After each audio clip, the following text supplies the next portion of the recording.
Last వీడియోలో నేను మీకు ఒక క్వెషన్ వేశాను. ఆ క్వెషన్‌కి మీరు కొన్ని రిప్లైస్ ఇచ్చారు. And I felt very happy for thought.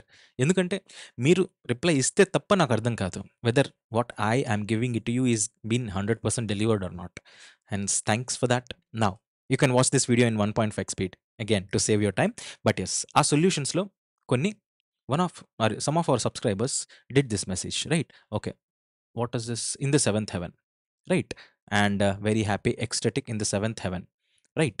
In the seventh heaven, right? A good spirits on cloud 9.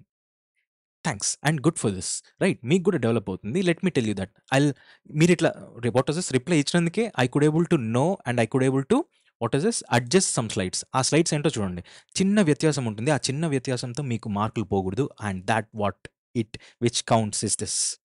In good spirits అనంటే cheerful and happy. In the seventh heaven అనంటే to be extremely happy. On cloud 9 అంటే happy and in excited state. ఇది important right. You are cheerful and happy. అన్నిట్లోనూ happy ఉంది, అన్నిట్లోనూ happy ఉంది. But what makes the things differ అనంటే in good spirits అనంటే you are cheerful. When you are cheerful then this idiom is used. But when you are extremely happy then ఎక్స్ట్రీమ్గా హ్యాపీగా ఉండడం అనేది సెవెంత్ హెవెన్ అనే దాంట్లో idiom use చేయబడుతుంది. But when you are also in an excited state, వా ఏదో excited స్టేట్లో ఉంటారు కదా, దెన్ సపోజ్ మీకు సడన్గా మీ girlfriend or boyfriend ఒక బైక్ కొనిచ్చింది. మీకు తెలియని కూడా తెలియదు, వాళ్ళ కష్టార్జితం, కష్టపడి జాబ్ కొట్టి జాబ్లో శాలరీస్ పక్కన పెట్టి ఇప్పించారు. Then you will be in an excited state right. అప్పుడు you are in the cloud 9. But when you get that success you will be in the seventh heaven right. కానీ ఆ సక్సెస్ రావడానికి you must be in your good spirits. So చిన్న చిన్న వ్యత్యాసం ఉంది, దాంతో మీకు తప్పు పోకూడదు. అండ్ తప్పు పోకూడదు అన్న విషయం నాకు ఎట్లా అర్థమైంది అని అంటే because of only because of your replies. Let us come back to the questions right. See here, on thin ice. On thin ice అంటే in a precarious or a risky situation. దీని యొక్క మీనింగ్ మీరు తెలుసుకోవాలనేసి నేను అదే పనిగా ఈ యొక్క పదం చేర్చడం జరిగింది వాంటెడ్గా. సో దట్ నేను చెప్తే అదే మ్యాజిక్ మిస్ అవుతుంది. Now in a risky situation, ఇది గుర్తుపెట్టుకోండి. ఎవరైనా రిస్కీ సిచ్యువేషన్లో ఉన్నారు అంటే they are on the thin ice. Thin ice అంటే మీకు తెలుసు, ఐస్ ఉంటుంది, అది ఎక్కువ జమ కట్టిండదు, కొద్దిగే ఉంటుంది, పైన ఒకటి, కిందంతా నీళ్లు. థిన్ లేయర్ ఆఫ్ ఐస్ ఉంటుంది, కిందంతా వాటర్, దాని మీద నిలబడితే మునిగిపోతారని. అలాంటి సిచ్యువేషనే రిస్కీ సిచ్యువేషన్. హెన్స్ ఎవరైనా రిస్కీ సిచ్యువేషన్లో ఉన్నారంటే they are on the thin ice అని చెప్పబడుతుంది. Now once in a blue moon అనంటే అకేషనల్గా, అప్పుడప్పుడు అని చెప్పడానికే once in a blue moon అని అంటాం రైట్. నేను చిన్నగా ఉన్నప్పుడు 10th క్లాస్ అయినా కూడా రైట్, చిన్నగా ఉన్నప్పుడు పబ్లిక్ అయినా కూడా సోషల్ టీచర్ని చూస్తే నాకు ఎంత భయంకరంగా ఉండేవాడు అనమాట. భయం వేసేసి ఇంట్లోనే ఉండేవాడిని. సో ఫస్ట్ 1 month మాత్రం I use to attend his classes once in a blue moon. అకేషనల్గా అప్పుడప్పుడు మాత్రమే అటెండ్ అయ్యేవాడిని. తర్వాత ఆయనే పిలిచి ఎవరే నేను భయంకరంగా ఉన్నా, ఏం కాదు ఇంక ఇది నువ్వు వినాలరా అన్నట్లు దగ్గర తీసుకొని కొంచెం కంఫర్ట్ చేస్తే అప్పుడు వెళ్ళడం స్టార్ట్ చేశా. Once in a blue moon అని అంటే అకేషనల్గా, అప్పుడప్పుడు అని right. Out of the blue, out of the blue అని అంటే అన్ఎక్స్పెక్టెడ్లీ. ఇది గుర్తుపెట్టుకోండి, without warning or prior indication right. ఎవరన్నా మన ఇంటికి బంధువులు వచ్చారు రైట్, అన్ఎక్స్పెక్టెడ్గా వచ్చారు. ఇంత సడన్గా వచ్చేసాడు, మనకు తెలియని కూడా తెలియదు, అన్ఎక్స్పెక్టెడ్లీ అని చెప్పడానికే అవుట్ ఆఫ్ ద బ్లూ అని చెప్పాలి రైట్. వితౌట్ ఎనీ వార్నింగ్ అంటే నెగటివ్ సెన్స్లో యూస్ చేస్తాం, ప్రయర్ ఇండికేషన్ అనేది పాజిటివ్ ఆర్ నెగటివ్లో యూస్ చేస్తాం రైట్. కానీ అర్థమైతే అన్ఎక్స్పెక్టెడ్గా వచ్చారు, అరే అన్ఎక్స్పెక్టెడ్గా జరిగింది, లేదా అన్ఎక్స్పెక్టెడ్గా మాట్లాడడం, ఏదైనా కానీ జరుగుతోంది అన్ఎక్స్పెక్టెడ్గా అంటే then you use this idiom out of the blue. Unexpected, out of the blue right. Next, play something by ear. ప్లే సంథింగ్ బై ఇయర్ అంటే ఏంటి? సింపుల్. ఏదన్నా మీరు మ్యూజిక్ కన్సర్ట్స్ చూస్తే అందులో కొంతమంది చూసి, అక్కడ స్టాండ్ ఒకటి ఉంటుంది, పాడ్ లాగా, ట్రైపాడో ఏదో ఒకటి, వాట్ ఎవర్ ఇట్ ఇస్, ఏదో ఒకటి, ఒక స్టాండ్ ఉంటుంది, దాని మీద బుక్ పెట్టింటారు. ఆ బుక్ పెట్టి దాంట్లో చూస్తూ చదువుతూ ఉంటారు ఆర్ పాడుతూ ఉంటారు. అది వేరు. కొంతమంది ఏం చేస్తారు, ఆ బుక్ గిక్ ఏం ఉండదు, జస్ట్ మైక్ పెట్టేస్తారు, పాడుతూ ఉంటారు. That is what playing something by ear means. అంటే ఏ బుక్ లేదా ఏ యొక్క రిటర్న్ నోట్స్ లేకోకుండా జస్ట్ మనము మ్యూజిక్ అనేది ప్లే అవ్వబడుతుంది అని అంటే then playing something by ear. Perform music without having to read from a score right. ఒక బుక్ కానీ ఒక స్కోర్లో నుంచి కానీ చదవకుండా just if you perform a music then you are playing something by ear right. Pour cold water, చల్లటి నీళ్లు వేయడం. దేనికి? ఎవరన్నా ఒక పని చేస్తూ ఉంటారనమాట, అంటే వాళ్ళు వేడి మీద ఉన్నారన్నట్టుగా, in a positive sense. If that is the case, వాళ్ళ మీద చన్నీళ్ళు వేసేస్తే you are discouraging their work right. To discourage or dampen their enthusiasm for doing or something. Right. ఒకరి ఉత్సాహాన్ని మీరు తగ్గిస్తున్నారు అంటే వచ్చి మీ దగ్గరికి వచ్చి ఎవరన్నా, బ్రో నేను ఐఏఎస్ చదువుతా, ఐఏఎస్ సెలెక్ట్ అయిపోతా అని మీ జూనియర్స్ ఎవరో ఒకరు అంటూ ఉంటారు. రైట్. నీ టార్గెట్ ఏంట్రా అంటే ఐఏఎస్ అని అంటారు. You never know.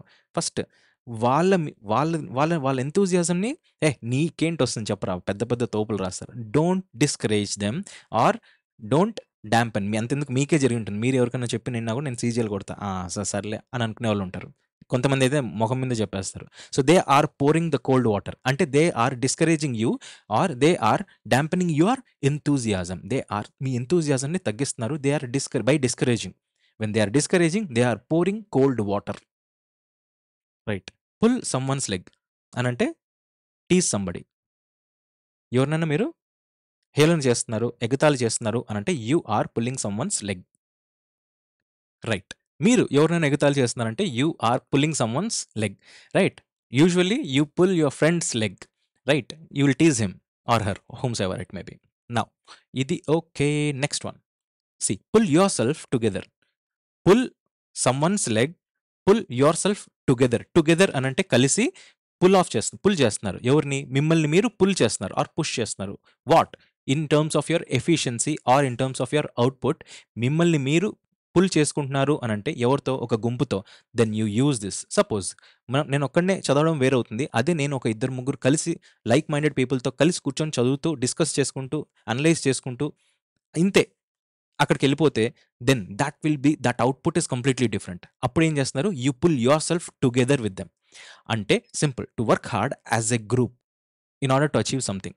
ఎప్పుడైనా కానీ ఒక గ్రూప్తో కలిసి మనము చదువుతున్నాము ఆర్ వర్క్ చేస్తున్నాము అని అంటే, ఈవెన్ టీమ్ వర్క్ అంటాం కదా, అప్పుడు మన ఎఫిషియన్సీ అండ్ అవుట్పుటే కంప్లీట్గా డిఫరెంట్ ఉంటుంది. Then you pull yourself together with them.